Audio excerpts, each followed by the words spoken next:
একটা ছোটখাটো ক্ষেত, আমরা এই ঘাটে হচ্ছে তরি তরকারি লাগাই। তারপরে আমাদের আচ্ছা এই যে আমাদের তারপরে এই যে আমরা আম গাছ, এই যে আখ গাছ, যে একটা আম গাছ মরে গেছে, এই যে নারকেল গাছ, ওই আমাদের শখের লাগ।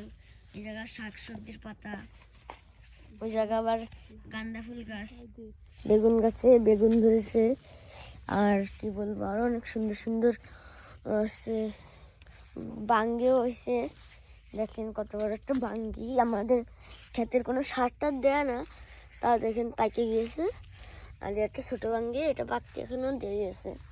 আর এইদিকে পুঁই শাক গাছ আছে, তা পুঁই শাক গাছে সার না দিলে তো মরে যাবে, অপুষ্ট হয়ে গেছে।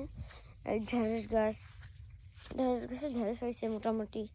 ওই যে চাল কুমড়া গাছ, তো চাল কুমড়া গাছে কয়দিন লাগবে করাপতি, তা আর হচ্ছে করা পড়েনি। আর এই যে আমাদের সুন্দর একটা ফুল গাছ, গাছের ভিতরে আমি একটা জবা ফুল গাছ লাগাইছিলাম, দেখি বাচ্চা জবা ফুল গাছটা। আর এসে আমাদের ঘাস ফুল টাইম ফুল সব একসাথে।